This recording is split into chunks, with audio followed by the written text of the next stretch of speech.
Lockdown से पहले गीता के घर का नजारा कुछ ऐसा था कि रोहन ऑफिस जाता था और शिवन स्कूल।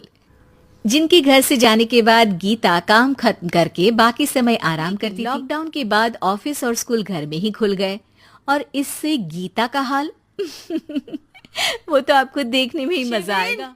ओ शिविन, महाराज उठने के लिए क्या 21 तोपों की सलामी लेंगे? अरे बिस्तर से बाहर निकल, ऑनलाइन क्लास स्टार्ट होने वाली है। अरे तुम भी हद करती हो, स्पीकर की तरह चिल्लाने की क्या जरूरत है? दिख नहीं रहा मेरी कॉन्फ्रेंस चल रही है।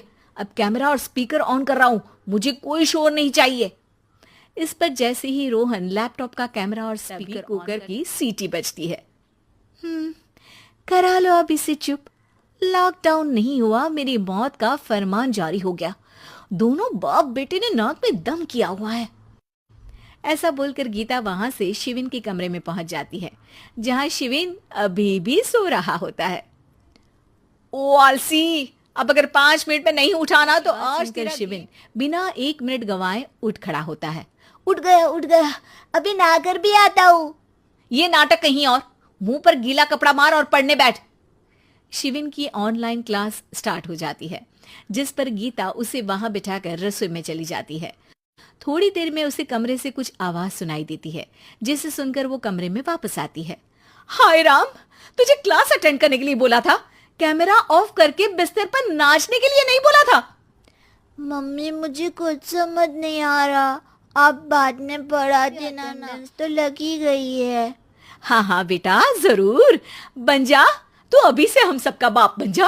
अरे नहीं मतलब कहाँ से लाते हो इतना दिमाग, और पढ़ाई करते हुए ये चला कहाँ जाता है? नाइस क्वेश्चन, दिमाग से पूछकर बता दूंगा। शिविन की बातों से परेशान होकर गीता उसे मारने के लिए जैसे ही आगे बढ़ती है, तभी वो कमरे से बाहर भाग शिविन जाता है। आगे आगे और गीता हाथ में चप्पल पकड़े उसके पीछे पीछे पूरे घर में दोनों घूम रहे होते हैं।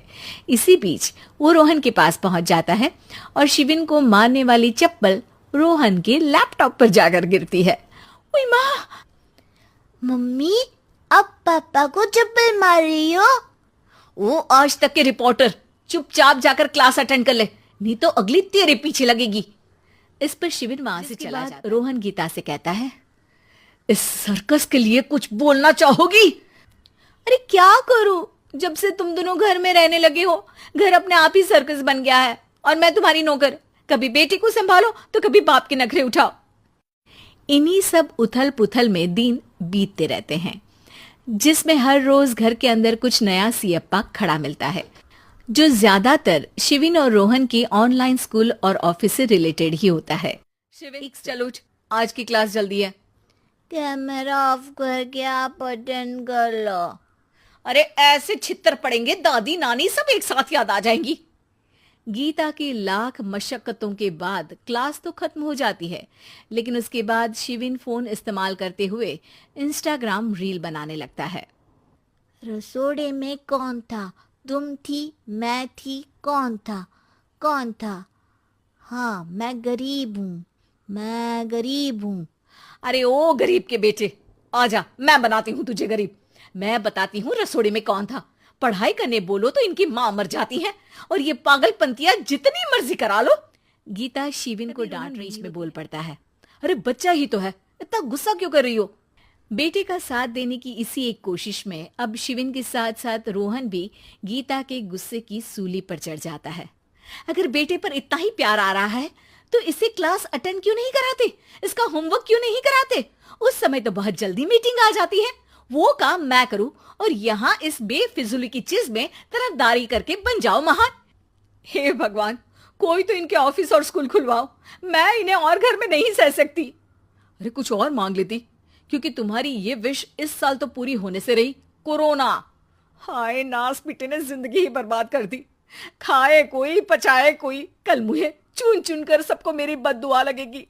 उन्होंने दुनिया का और इन बाप बेटे दोनों ने मेरा जीना मुश्किल कर दिया। गीता वहां से चली जाती है, जिसके बाद रोहन शिविन से कहता है, अरे तुम्हारी मम्मी इतनी भड़की हुई क्यों है?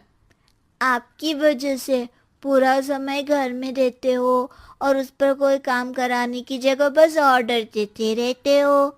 अच्छा बेटे, सारा इल्जाम मुझ पर? पूरा दिन तो वो तुम पर ही चिल्लाती है।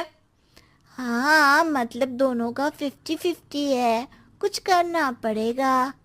वो कहते ना, make the best out of worst. I have an idea.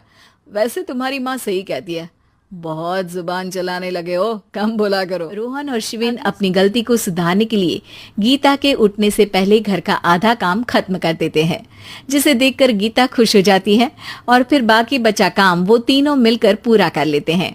जिसके बाद अब वो सब मिल बांट कर हर काम में एक दूसरे की मदद करते हुए लॉकडाउन का मजा लेने लगते हैं।